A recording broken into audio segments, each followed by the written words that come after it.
चलिए organic chemistry में हम लोग आगे चलते हैं और आज इस लेक्चर में हम लोग सीखेंगे फॉर्मेशन ऑफ फोरोन। जैसा कि तुम्हें दिख रहा होगा, formation of phorone and mesitylene using concentrated H2SO4।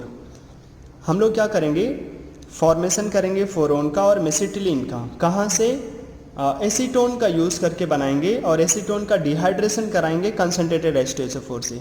एक तो ये सीखेंगे और हम लोग एक दो छोटी छोटी रिएक्शंस और सीखेंगे। वो होगा dehydration of amide using father of dehydrating agent that is also known as P2O5 और reaction of thionyl chloride that is SOCl2। तो ये तीन छोटी छोटी चीज़ें देखेंगे हम लोग।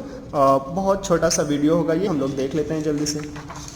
चलो तो फॉर्मेशन ऑफ फोरोन और मेसिटिलीन स्टार्ट करते हैं हम लोग। क्या करना होगा हमें, अगर हमारे पास एसीटोन हो, क्या हो? एसीटोन CH3 CO CH3, यही होता है एसीटोन। इसका 3 मोल ले लें हम लोग और कंसंट्रेटेड H2SO4 डाल दें। हमें पता है कंसंट्रेटेड H2SO4 क्या होता है? Dehydrating agent. अगर ये डिहाइड्रेटिंग एजेंट है तो क्या करना चाहेगा, यहाँ से वाटर निकालना चाहेगा। तो ये वाटर दो तरीके से निकाल सकता है। एक होता है कि अगर तुम इसको नॉर्मली ऐसे छोड़ दो एसीटोन को कंसंट्रेटेड H2SO4 में, तो वो क्या करता है? डिहाइड्रेशन करता है कुछ ऐसे, जिसको कुछ लोग ऐसे भी बोल सकते हैं पार्शियल डिहाइड्रेशन ऑफ। मैंने इधर ऐसे H2 लिख दिया है, तुम चाहो तो ऐसे लिख देना। जैसे मैं लिख रहा हूँ उनको अगर तुम ऐसे ही लिख लोगे ना तो तुम्हें आसानी से उसका प्रोडक्ट बनाना आसान रहेगा। एक बार तुम एसीटोन को लिख लो मिडिल में CO CH CH, ये जो H2 करके है यहाँ पर मैंने H2 ऐसे दिखा दिया है। ये हो गया एक एसीटोन और दो एसीटोन को टर्मिनल पे लगा दो वाटर निकालने के लिए। CH3 ऐसे यहाँ पे C double bond O CH3 और CH3। क्या होगा, जो तुमने एसीटोन को लिखा कंसंट्रेटेड H2SO4, अगर हम इसका पार्शियल डिहाइड्रेशन कराएं। पार्शियल डिहाइड्रेशन का मतलब होता है कि हम लोग वाटर तो निकालेंगे लेकिन पूरा वाटर नहीं निकालते यहाँ से। तो एक एसीटोन को मिडिल में रख लो, उसके पास साइड में CH3 था, उसके H2 अलग कर लो, एक H छोड़ करके। इसका H2 और सामने वाले एसीटोन का O, इसका H2 सामने वाले एसीटोन का O, क्या कर दो, इनको वाटर निकाल दो H2O, यहाँ से वाटर निकाल दो H2O। तो देखो क्या बन जाएगा हमारे पास, हमें मिल जाएगा CH3 C, यहाँ पर CH3 double bond C H, आगे C डबल बॉन्ड O, फिर आगे जाओगे तो CH डबल बॉन्ड C, इसके पास क्या लगा होगा? CH3 और CH3। ये बन जाता है हमारे पास। और ये जो कंपाउंड बना, अगर इसका हम लोग आईयूपीएक नेमिंग करने के लिए जाएं, ऐसे हम इसका आईयूपीएक नेमिंग नहीं करने वाले, लेकिन अगर हमें बोलना होता तो नंबरिंग कैसे स्टार्ट करते हैं? बोलते ये 1 2 3 4, ऐसे तो आईयूपीएक में हम लोग अलग से सीखेंगे, लेकिन अगर हमें इसका आईयूपीएक नेमिंग करना होता तो लॉन्गेस्ट चेन यही होगा। और नंबरिंग हम लोग कहीं से भी स्टार्ट कर सकते हैं, यहाँ से भी वहाँ से भी। C डबल बॉन्ड O तो मिडिल में ही है, तो 1 2 3 4, 4 पे आएगा C डबल बॉन्ड O, 4 पे आएगा क्या? कीटोन, यही तो होगा। 4 पे आएगा कीटोन, कीटोन मतलब ओन, 4 पे आएगा ओन, इसी वजह से इसका एक कॉमन नेम पड़ गया 4 ओन। 4 पे क्या आ रहा है? ओन, तो इसका नाम पड़ गया फोरोन। बहुत ज़्यादा इंपॉर्टेंट है, अपने नीट में एक बार पूछा भी जा चुका है कि फोरोन क्या है। फोरोन में number of pi bond, phorone में number of sigma bond, number of sp2 hybridize carbon. तो फोरोन पहले बनाना आना चाहिए। कैसे बनता है? एसीटोन का पार्शियल डिहाइड्रेशन करा दें यूजिंग कंसंट्रेटेड H2SO4, तो हमें मिल जाता है फोरोन।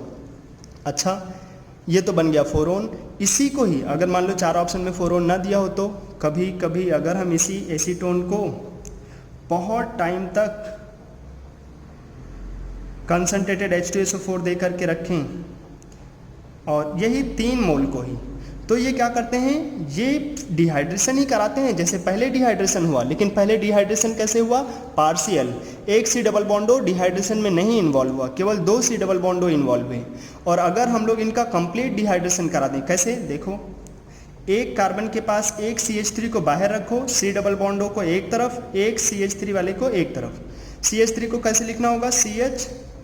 H2, CH को छोड़ना होगा H2, क्योंकि डिहाइड्रेशन करना है। H2 किसी के साथ वाटर निकालेगा। ये तो हो गया एक एसीटोन।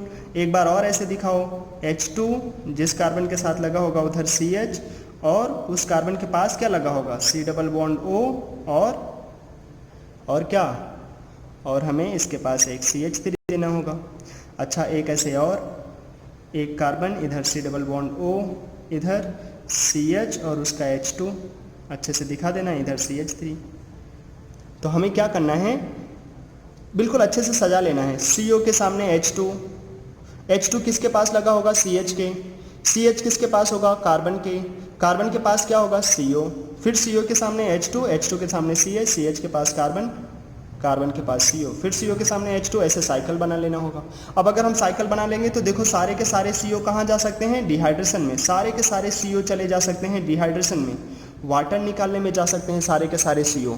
तो अगर सारे CO डिहाइड्रेशन में चले जाएंगे तो हमें क्या मिल जाएगा, हमें देखो क्या मिल जाएगा, ये वाले कार्बन को मैंने ऐसे दिखा दिया, इस कार्बन का इस वाले कार्बन के साथ कैसा हो जाएगा, डबल बॉन्ड, तो डबल बॉन्ड, फिर इस वाले कार्बन का इस वाले कार्बन के साथ सिंगल बॉन्ड, इस वाले कार्बन का यहाँ पे जो कार्बन है उसके साथ डबल बॉन्ड, फिर जो यहाँ पे कार्बन है इसके साथ सिंगल, और इस वाले कार्बन का इधर CH के साथ डबल, और इसके पास देखो CH3, ऊपर CH3 चला गया, फिर उस कार्बन के पास CH3 नहीं, फिर पास वाले कार्बन के पास CH3, फिर ऐसे यहाँ पे। अब जो ये कंपाउंड बना इसको क्या बोल देते हैं, मेसिटिलीन। ये कहाँ से बना, complete dehydration of acetone using concentrated H2SO4। तो मेसिटिलीन और फोरोन दोनों ही कहाँ से बनते हैं, एसीटोन का डिहाइड्रेशन कराने से। अगर पार्शियल डिहाइड्रेशन होगा तो फोरोन बन जाएगा, और अगर हम लोग कंप्लीट डिहाइड्रेशन करा देंगे तो क्या मिल जाएगा, मेसिटिलीन बन जाएगा। दोनों ही बनाना आसान है। मेसिटिलीन का स्ट्रक्चर याद रखना, बेंजीन रिंग में अल्टरनेट, एक पे CH3 लगा है, अगले पे नहीं, फिर अगले पे लगा है, फिर अगले पे नहीं, ऐसे CH3 CH3 CH3 लग जाए तो ये बन जाते हैं मेसिटिलीन। मेसिटिलीन इंपॉर्टेंट है, फोरोन दोनों ही बड़े कॉमन कंपाउंड है, बहुत इंपॉर्टेंट। ठीक, तो डिहाइड्रेशन ऑफ एसीटोन हमें ऐसे ध्यान रखना होगा। अच्छा, अगर हम लोग एक दो छोटी छोटी और रिएक्शन देख लेते हैं। Dehydration of amide using father of dehydrating agent, father of dehydrating agent P4O10, उसी को P2O5 भी लिख सकते, P4O10 भी लिख सकते तुम, P2O5 भी लिख सकते, किसको, फादर ऑफ डिहाइड्रेटिंग एजेंट को। तो सोचो अमाइड क्या होता है, अमाइड तो होते हैं C double bond O NH2, इसी को बोल देते हैं amide, C double bond O NH2। अगर हमारे पास कोई अमाइड हो और जैसे हमारे पास है R C double bond O NH2, इसकी रिएक्शन करा दें P2O5 के साथ, ये डिहाइड्रेटिंग एजेंट का बाप होता है, father of dehydrating agent P4O10। हम लोग इनऑर्गेनिक में सीखेंगे, अभी उस लेक्चर में जो चल रहा है वहाँ पे देखेंगे। P4O10 बहुत अच्छा डिहाइड्रेटिंग एजेंट होता है, वाटर निकाल लेता है अच्छे अच्छे कंपाउंड में से। तो यहाँ पे देखो H2O दिख रहा है ना, NH2 और इसका O, ये डिहाइड्रेटिंग एजेंट है, वाटर निकाल लेता है वहाँ से, क्या बना देगा RCN। और अगर तुमने एसिड एनहाइड्राइड सीखा होगा ना, तो P4O10 को अगर कम वाटर दे दो तो ये कहाँ चले जाते हैं, HPO3 में, थोड़ा सा वाटर लेकर के, मेटाफॉस्फोरिक एसिड। ये अगर तुम भूल भी जाओगे चलेगा, हमें ये ध्यान रखना है। ऑर्गेनिक कंपाउंड क्या बना, RCN। अमाइड का डिहाइड्रेशन किससे कराते हैं, using father of dehydrating agent P4O10, या इसी को P2O5 भी बोल सकते हैं, P4O10 या P2O5। क्या करेगा ये, यहाँ से वाटर निकाल लेगा, तो क्या मिलेगा देखो, CH3 C इधर डबल, ये बॉन्ड इधर चले आएंगे, CN, क्या मिल जाएगा CH3CN। Father of dehydrating agent क्या करेगा, अमाइड को डिहाइड्रेट कर सकता है, कहाँ भेज देगा, साइनाइड में या फिर एल्काइल नाइट्राइल में।